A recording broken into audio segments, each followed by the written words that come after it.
Doctor ஆகணுங்கிறது உங்களோட கனவா? அப்போ அந்த கனவை நனவாக்க உங்கள் Vidhu NEET coaching academy future doctors ஆக உடனே கால் பண்ணுங்க.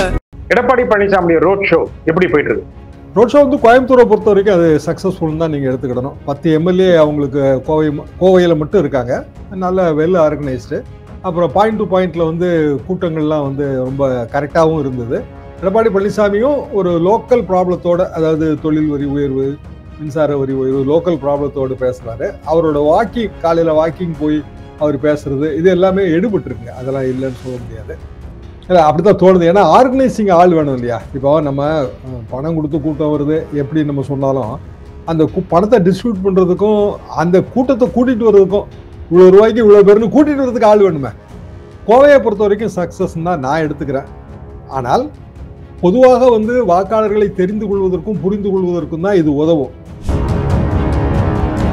50க்கும் மேற்பட்ட உலக நாடுகளில் 100 கோடிக்கும் அதிகமான ஆகாயம் தமிழ் பார்வையாளர்களுக்கு பேரன்பும் திருநன்றி. வணக்கம் ஆகாயம் நண்பர்களே. வணக்கம் திரிஷா. வணக்கம் நிஜாந்தர். எடப்பாடி பழனிசாமி ரோட் ஷோ எப்படி போயிட்டு இருக்கு? ரோட் ஷோ வந்து கோயம்புத்தூரை பொறுத்த வரைக்கும் அது சக்ஸஸ்ஃபுல் தான் நீங்கள் எடுத்துக்கிடணும். 10 எம்எல்ஏ அவங்களுக்கு கோவையில் மட்டும் இருக்காங்க, நல்ல வெல் ஆர்கனைஸ்டு. அப்புறம் பாயிண்ட் டு பாயிண்ட்ல வந்து கூட்டங்கள்லாம் வந்து ரொம்ப கரெக்டாகவும் இருந்தது. எடப்பாடி பழனிசாமியும் ஒரு லோக்கல் ப்ராப்ளத்தோட, அதாவது தொழில் வரி உயர்வு, மின்சார வரி உயர்வு, லோக்கல் ப்ராப்ளத்தோடு பேசுறாரு. அவரோட காலையில் வாக்கிங் போய் அவர் பேசுறது இது எல்லாமே எடுபட்டு இருக்குங்க, அதெல்லாம் இல்லைன்னு சொல்ல முடியாது. அதாவது பொதுவாக வந்துங்க, நீங்க இப்ப சொன்னீங்க அவங்க 10 சீட் கிடைச்சிருக்கு, அவங்களுடைய அடிப்படையான ஒரு தளம் அது கிரவுண்டு, அதனால அது எடுபட்டு இருக்குன்னு நினைக்கிறீங்களா? இல்லை அப்படித்தான் தோணுது. ஏன்னா ஆர்கனைசிங் ஆள் வேணும் இல்லையா? இப்போ நம்ம பணம் கொடுத்து கூட்டம் வருது எப்படி நம்ம சொன்னாலும் அந்த பணத்தை டிஸ்ட்ரிபியூட் பண்றதுக்கும் அந்த கூட்டத்தை கூட்டிட்டு வர்றதுக்கும் இவ்வளோ ரூபாய்க்கு இவ்வளோ பேருன்னு கூட்டிட்டு வரதுக்கு ஆள் வேணுமே. அந்த ஆள் இருந்தா தானே நீங்க கூட்ட முடியும். அது கரெக்டா இருக்குன்னு நான் நினைக்கிறேன். அந்த 10 எம்எல்ஏக்களும் தான் அதுல என்ன இருக்கு, அது கரெக்டா தான் இருக்காங்க. அதாவதுங்க இதுல வந்து போக போக தான் நம்ம பார்க்கணும். கோவையை பொறுத்த வரைக்கும் சக்சஸ் தான் நான் எடுத்துக்கிறேன். ஆனால் பொதுவாக வந்து வாக்காளர்களை தெரிந்து கொள்வதற்கும் புரிந்து கொள்வதற்கும் தான் இது உதவும். வாக்காளர்களை வென்றெடுப்பதற்கு உதவுமாங்கிறதுலாம் எனக்கு சந்தேகம் தான். ஏன்னா வைகோ போகாத நடைபயணமாங்க, ஆத்தாடி அது எவ்வளவு பெரிய நடைபயணம். தராசு காலகட்டத்துல எல்லாம் அதை பத்தி செய்தி போட்டாலே பத்திரிகை வந்து அதுக்கே ஒரு தனி விற்பனை உண்டுங்க. எல்லாருமே வைகோ போய்ப்பா, வைகோ நடந்து போய் அப்படி சாலை ஓரத்துல தங்குவாரு. அப்புறம் இது மாதிரி இது ரோட் ஷோ இல்லைங்க, ரோட்ல கார் ஷோ தானே. எல்லாருமே தான். அண்ணாமலையோட ரோட் ஷோவும் கார் ஷோ தான். வைகோவோட ரோட் ஷோ உண்மையான ரோட் ஷோ, நடைபயணம். தென்னந்தோப்புல எல்லாம் தங்குவார் அவரு. அப்புறம் கட்சிக்காரங்க வீட்டுல அது மாபெரும் நடைபயணங்க. அரசியல் ரீதியாக வெற்றியில முடிஞ்சுதா? அது கஷ்டங்க. ஏன்னா வாக்காளர்களை புரிவதற்கு தெரிவதற்கு அது ஓகே தான். வென்றெடுப்பதற்கு அன்னைக்கு தேதிக்கு இருக்கிற எமோஷனல் இஷ்யூ என்னவோ அதுதான். ஆனா நீங்க உங்களுடைய பேச்சில சொன்ன மாதிரி கோவையை பொறுத்த வரைக்கும் 10 எம்எல்ஏக்கள் நல்ல வெற்றி தான். இது அடுத்த தேர்தலிலும் ஒரு 10 இடங்களாகவோ 12 இடங்களாகவோ கன்வெர்ட் ஆகாதா? ஆகாது. என்னன்னா இந்த இடத்துல வந்து ஓட்டு வங்கி பிளவுபடுது. அந்த காலகட்டம் மாதிரி இல்லை விஜயோட காலகட்டம். அதை நீங்க கணக்குல தான் எடுக்கணுங்க. நீங்க அன்டெஸ்டட் அப்படி இப்படி ஒதுக்கி விடுறதுல அர்த்தமே கிடையாது. கோயம்புத்தூரை பொறுத்த வரைக்கும், பிற மாவட்டங்களை பொறுத்த வரைக்கும் விஜய்க்கு ஒரு ஓட்டு வங்கி இருக்கு. அந்த ஓட்டு வங்கி எப்படி ஒரு மூத்த பத்திரிகையாளர் கோவை பகுதியில் விஜய்க்கு ஒரு ஓட்டு வங்கி இருக்குன்னு எப்படி டிக்ளேர் பண்றீங்க? அந்த பகுதியில் இருக்கிற பிற நண்பர்கள், நம்மளோட பணிபுரிந்து ஓய்வு பெற்றிருக்கிற நண்பர்களோட பின்னூட்டம் தான். அவங்க என்ன சொல்றாங்க அப்படின்னா, first time voter, second time voter, youngsters, இளம்பெண்கள், இவங்க மத்தியில் ஒரு ஓட்டு இருக்கு. அவங்க ஒன்றும் திமுக அதிமுகவுக்கு ஐடியாலஜிக்கலா கமிட்டட் கிடையாது. எம்ஜிஆர் ஜெயலலிதா அப்படின்னு சொன்னா அவங்களுக்கு அது அவங்க கனெக்டே ஆக மாட்டேன்றாங்க. 87ஓட எம்ஜிஆர் சாம்ராஜ்யம் முடிஞ்சதுங்க. ஜெயலலிதா சாம்ராஜ்யம் 2016ஓட முடிஞ்சு 17ஓட முடிஞ்சிருச்சுன்னு வச்சுக்கோங்க.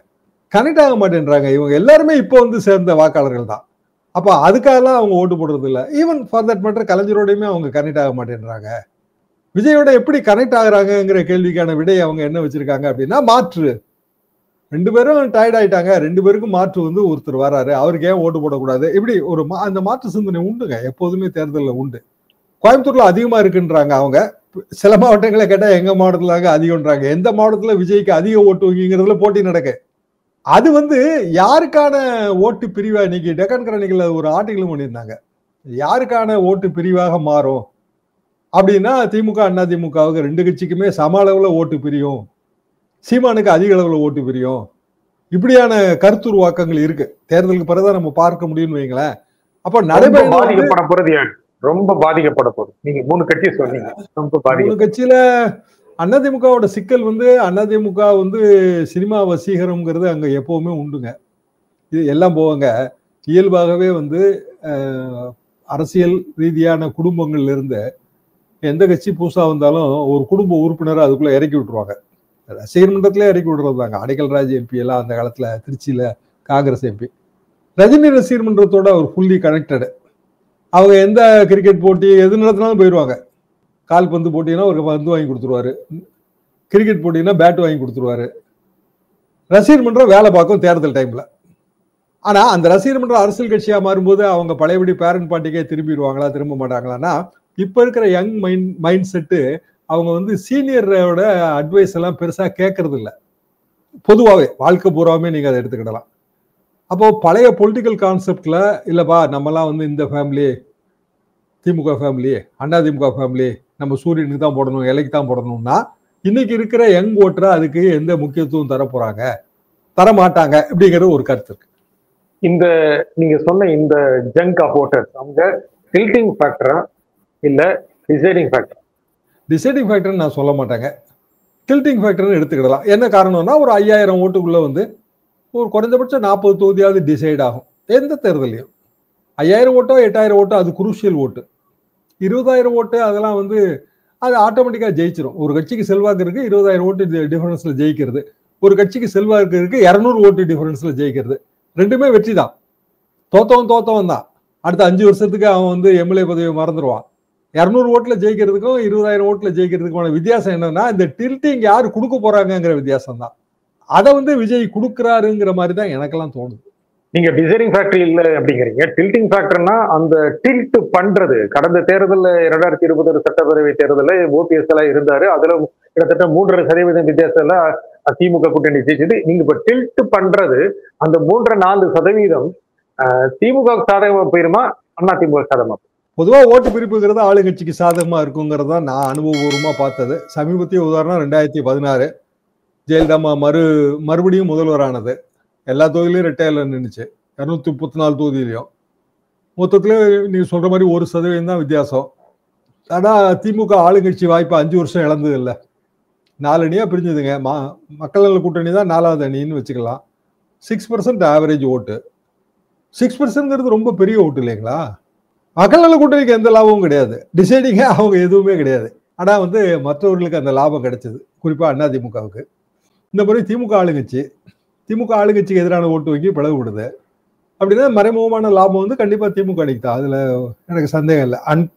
இந்த அடுத்த 10 மாசத்துக்குள்ள பெரிய அளவுக்கு வாக்காளர்கள் மனநிலையை மாற்றக்கூடிய சம்பவங்கள், மனசாட்சியவே உலுக்குகிற சம்பவம் இப்படி நடந்தா. இப்ப ராஜீவ்காந்தி கொலை மனசாட்சியை உழுக்குச்சா உழுக்கலையாரு? 1991 அதிமுக அடிச்செறிஞ்சு வந்துச்சுங்க. ஒருத்தர் இல்லாத கேண்டிடேட் கூட ஜெயிச்சுட்டாங்க. அது நமக்கு தெரியாது. அது காலம் என்ன ஒளிச்சு வச்சிருக்குன்னு நமக்கு தெரியாது. இப்போதைக்கு நம்ம பார்க்கிற வகையில எடப்பாடி பழனிசாமி அவர்கள் ஒரு பயணம், அதிமுக தொண்டர்கள் அதை விரும்பலாம், அதிமுக இருக்கிற நடுவந்திர தலைவர்கள் விரும்புறாங்க ஷூரா. ஏன்னா மீண்டும் ஒரு எழுச்சி அது உண்டு பண்ணுது. ஜெயலலிதா பேட்டர்ன் தானே. ஜெயலலிதாமா நீங்க பழைய வரலாறு எடுத்தீங்கன்னா 2006 2011 திமுக ஆட்சி. மேடா எப்போ பிரச்சாரத்துக்கே வந்தாங்க? 2010 2009 ஒரு பார்லிமெண்ட் தேர்தல். அதுல அதிமுக எதிர்பார்த்த வெற்றி கிடைக்கல. அப்புறம் அவங்க கொடநாடு போயிட்டாங்க. 2010 ஜூனோ ஜூலையோ ஃபர்ஸ்ட் கோயம்புத்தூர் தான். அது இப்போ 2014 தேர்தல். 2014 தேர்தலில் அவங்க நீலகிரியில தான் ஆரம்பிச்சாங்க. அதாவது கோத்தகிரின்னு நினைக்கிறேன். கோத்தகிரியில தான் அவங்க ஆரம்பிச்சாங்க தேர்தல் பிரச்சாரம். இந்த கோயம்புத்தூர் நீலகிரி பெல்ட் எங்களுக்கு ரொம்ப சென்டிமெண்ட்லா நல்ல பெல்ட்டுங்க. ஜெயலலிதாவே அங்கதான் ஆரம்பிச்சாங்க.